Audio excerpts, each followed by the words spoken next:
Hey there guys, and welcome to episode 2 of Crochet with Rabbit. Today we're going to talk about yarn and how to hold it. So first things first, when you get a thing of yarn, it comes with a label wrapped around it. This is important because on it you will see this and this and this. This tells you like the size of the yarn. It's medium 4-ply. This tells you what size needle is recommended, and in this case it's a 4.5 needle, and in crocheting they recommend a 5mm hook.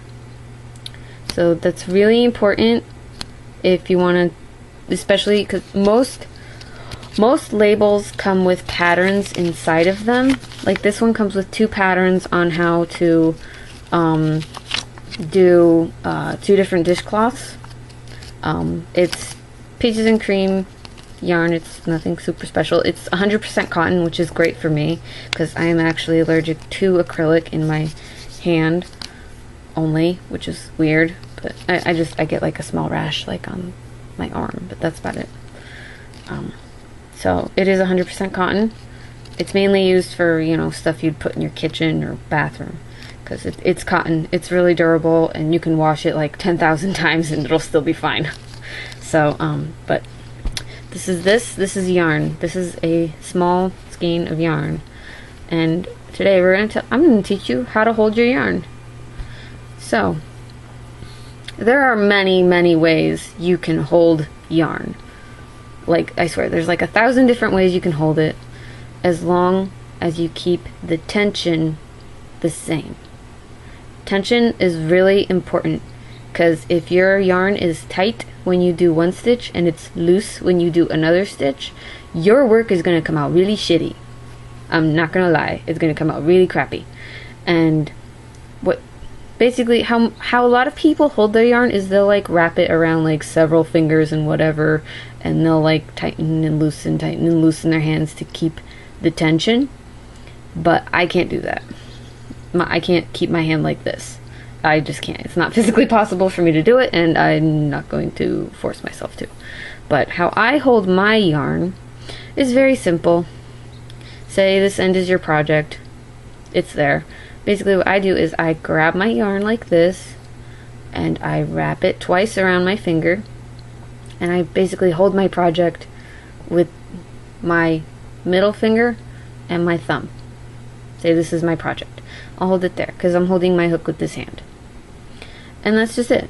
You know, when I need more yarn, I will just pull and pull and pull. Sometimes I'll get lucky and I'll get like a smooth go of yarn, but that like hardly ever happens. So that is how I hold my yarn. I have seen other people like they'll like wrap it into their pinky and then wrap it around their finger like this and think that that's, you know, I mean, for some people that can hold the tension, but I have a gap between my pinky and my ring finger right there, so that's not going to hold any tension whatsoever unless it was like up here. That's the only way it would hold tension.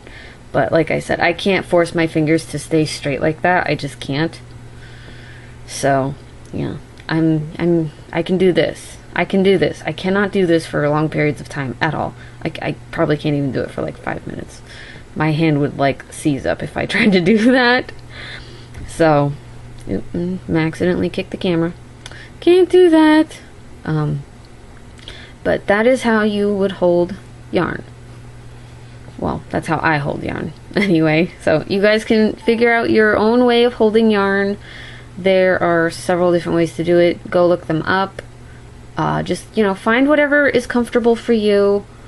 If you are a lefty, there are tons of tutorials on how to do things left-handed. I'm not left-handed, so I don't know how. I honestly can't even make an A. I can't write down an A with my left hand. I can eat with my left hand, but that's about it. I can't do anything else with my left hand, so I can't even flip a pancake. So, you know, I'm not a lefty in the least bit. I'm not even in any way like ambiguous with my hands or anything like that.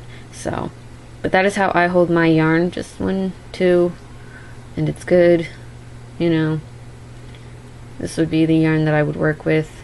This is the yarn that's being fed. So, yeah. Pretty sure that's basically all you need to know about yarn. There are different kinds of yarn. There's wool yarn, acrylic yarn. There's a lot of people have their own like homespun yarn.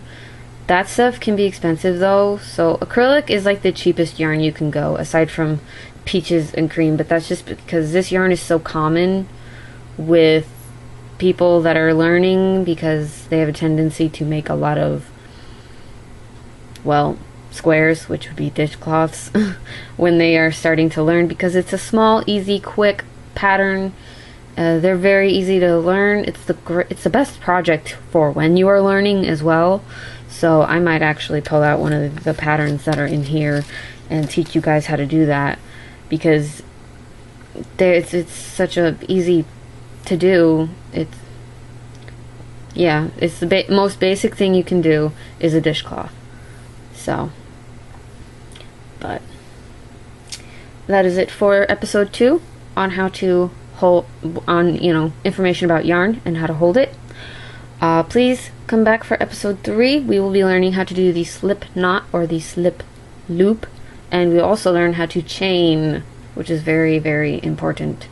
So come back for that. Go follow me on Twitter. You won't find anything about crocheting on Twitter probably, but that's where I update about YouTube, whether or not I will or will not record. So go check that out, and I will see you guys later. Bye!